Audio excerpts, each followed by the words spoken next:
Strength নিয়ে আমরা শুরু করেছি, একটা ভঙ্গুর অর্থনীতি, একটা বিপর্যস্ত সমাজ ব্যবস্থা এবং একটা 15 বছরের একটা রাজতন্ত্র থেকে আমরা হঠাৎ করে একটা রিপাবলিকে ফিরে আসা এবং এটা জন আকাঙ্ক্ষাকে বাস্তবায়ন করা, এটা তো চিন্তাই করা যায় না। আমরা যেই কাজগুলো আমরা অ্যাচিভ করেছি, আমার মনে হয় যে এটা খুবই আন্ডার অ্যাপ্রিসিয়েটেড আছে এবং এটা আমার মনে হয় যে এই অ্যাপ্রিসিয়েশনটা হয়তো আমরা অনেক অনেক পরে পাবো, মেবি 2-3 বছর পরে যে অনেকে বলবেন। প্রথম কথা হচ্ছে যে আপনি সে আমাদের 90-এ যে আমরা যেই ব্যবস্থার মধ্যে আসলাম, আমরা 90-এর আন্দোলনের পরে, তারপরে বাংলাদেশের একটা গণতান্ত্রিক, আমি এর আগে আমি যাচ্ছি না, পুরো আমি 70-এর দশক 71 থেকে 81 যদি দেখেন, পুরো দশকটা ছিল খতমের একটা রাজনীতি। আমরা খুব রেস্টলেস ছিলাম, যারা আমরা স্বাধীনতার যুদ্ধে গিয়েছি তারা এসে সবাই দেখা যাচ্ছে যে সে 72 সাল থেকেই আমরা রেস্টলেস হয়ে গেছে, যে না হচ্ছে না, আমার কিছু একটা করতে হবে, দেশকে আমার মতো করে আমি করবো। মার্কসিস্টরা, মাওয়িস্টরা, যারা ব্যারাকে ছিলেন তারা, যারা পলিটিক্যাল পার্টি করছেন তারা, জাসদ যারা করছেন, সবার মধ্যে একটা রেস্টলেসনেস, এবং এই রেস্টলেসের বলি হয়েছেন অনেকে। আপনি যদি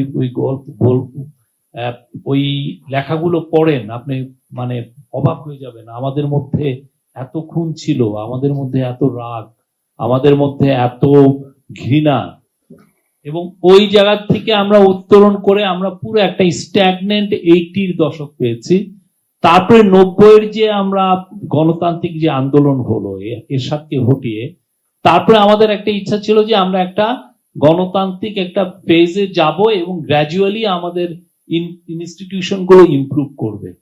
গণতন্ত্রের মধ্যে থাকলে কি ট্রায়াল অ্যান্ড এররের মধ্যে থাকি, এটা কাজ করে নাই আর একটা দিলাম, এইটা হচ্ছে না অন্যটা করলাম, করতে করতে একটা সমাজ একটা ম্যাচুরিটির দিকে যায় বা একটা সেটা আমাদের হয় নাই। আমাদের যে মূল ফাউন্ডেশনটা ছিল কেয়ারটেকার গভর্নমেন্ট, এটা ধ্বংস হয়ে গেল, ঠিক না? সেই জায়গা থেকে এবং 15 বছরে হাসিনা একটা পুরো শেখ রাজতন্ত্র করলেন। হ্যাঁ, ওদের ওই আরবের শেখদের ছিল হলো তেল, আর ওনাদের কি ছিল আল্লাহ জানে। তো ওই তো ভয়াবহ একটা রাজতন্ত্র, কারো কোনো মুখে কথা বলার কোনো অধিকার নাই, কারো কিছু ইকোনমিকে যে যার মতো লুটপাট করছে। আপনি সারা বাংলাদেশ জুড়ে আপনি 4-5 হাজার আপনি মুরাল তৈরি করে ফেলেন, কোনো হিসাব নাই। আমরা এখনো হিসাব নিচ্ছি, একটা দিয়েছে যে 1200 কত, এটা আরো হবে। এটা আপনার পুরো পদ্মা ব্রিজের উপরে তার এবং তার বাবার একটা বড় মুরাল, ওটার কত 117 কোটি টাকা। ইমাজিন দ্যাট, মানে এটা কোন দেশে আছি? ভাবতেই তো গা শিরে যায়। আপনি কি সাইফুজ্জামান চৌধুরী তার নিজের কারণে এই পুরো কর্ণফুলীর নিচে দিয়ে টানেল নিয়ে গেলেন 12,000 কোটি টাকা।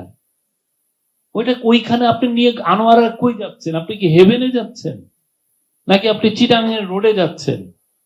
মানে একটা লোক রিপোর্ট করে না। আপনি দেখেন, আমরা কিন্তু দেখতেছিলাম যে আমরা একটা ভয়াবহ একটা ইয়েতে, তো এই যে একটা সমাজ ব্যবস্থা, এমন একটা ভায়োলেন্ট, একটা ব্রুটাল একটা ডিক্টেটরশিপ, একটা করাপ্ট ডিক্টেটরশিপ থেকে আমরা এই গভর্নমেন্ট, ইন্টারিম গভর্নমেন্ট, আমরা মানে ইন্টারিম গভর্নমেন্ট ক্ষমতা নিল, এবং প্রফেসর ইউনুস উনি প্যারিসে ছিলেন, তাকে ডেকে আনা হলো। তারা এসে যেটা দেখলেন যে এটা একটা মানে এমন একটা প্লেন কিনলেন, প্লেনটা শিওর একটা ক্র্যাশে যাচ্ছে। সেই জায়গা থেকে তারা এই এমন একটা জায়গায় আসছেন। এখন আমরা কি করছি? আমরা জিনিসপত্রের দাম কমেছে, দেশের যে টার্বুলেন্স ছিল সেটা গেছে, ভায়োলেন্স যেটা ছিল, একটু রিপ্রাইজাল অ্যাটাক ছিল, সেটা একদমই নাই। আমি বলবো যে ল অ্যান্ড অর্ডার সিচুয়েশন গত বছর এই সময় যা ছিল ঠিক এখন ঠিক সেইটাই আছে। আমি বলবো আমরা প্রতিদিন আমরা স্ট্যাটিস্টিক্স দিচ্ছি যে ক্রাইমের স্ট্যাটিস্টিক্স কিরকম। তারপরে ইকোনমি, আপনি যদি যে গতিতে ইকোনমি যাচ্ছিল, এতক্ষণে এসে আমাদের রিজার্ভে $2 বিলিয়ন থাকার কথা ছিল, সেখানে আছে এখন 22 বিলিয়নের মতো।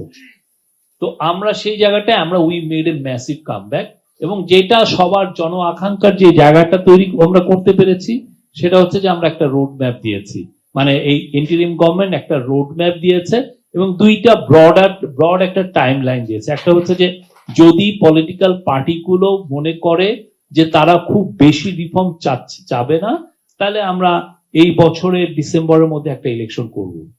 আর যদি পলিটিক্যাল পার্টিগুলো মনে করেন যে না এটা একটা ইন্টারিম গভর্নমেন্ট, একে দিয়ে আমি অনেকগুলো রিফর্মের কাজ করিয়ে নেই, আরো আমার রিফর্মটা লাগবে, সেক্ষেত্রে আমরা কি করব, আমরা আরো 6 মাস আমরা সময় নিব।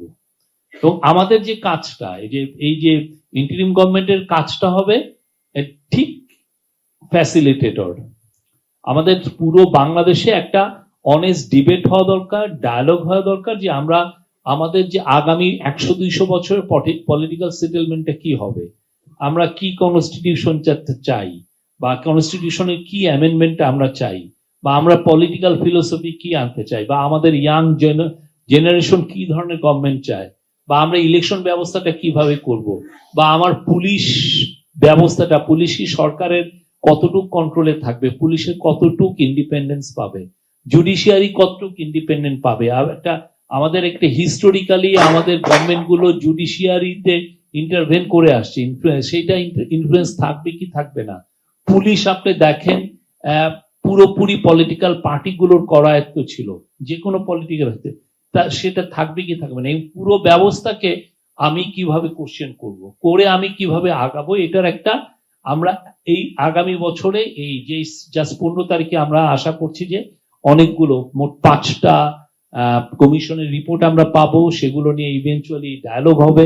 এবং ডায়ালগের পরে আমরা এই যে আগামী 50, 60, 100 বছরে যে বাংলাদেশটা চাই, সেই বাংলাদেশটার বীজ কি আমরা এই ডায়ালগের রোপণ করতে পারবো কিনা, এটা একটা খুব বড় একটা কাজ। এবং আমাদের রিকোয়েস্ট সবার প্রতি, আপনারা অস্থির হওয়ার দরকার নাই, আপনারা ডায়ালগে টেক পার্ট করেন। এইখানে যেরকম একটা ডায়ালগ হচ্ছে, আমাদের গভর্নমেন্টও সেই এইরকম ডায়ালগ গুলো, একটা কনসেনসাস বিল্ডিং কমিশন করা হয়েছে, সেই কনসেনসাস বিল্ডিং কমিশনের আওতায় সবার সাথে ডায়ালগ হবে। এবং আমরা আশা করছি একটা ভালো, আপনি কথাবার্তায় রেস্টলেসনেস ডাজন্ট ব্রিং এনিথিং।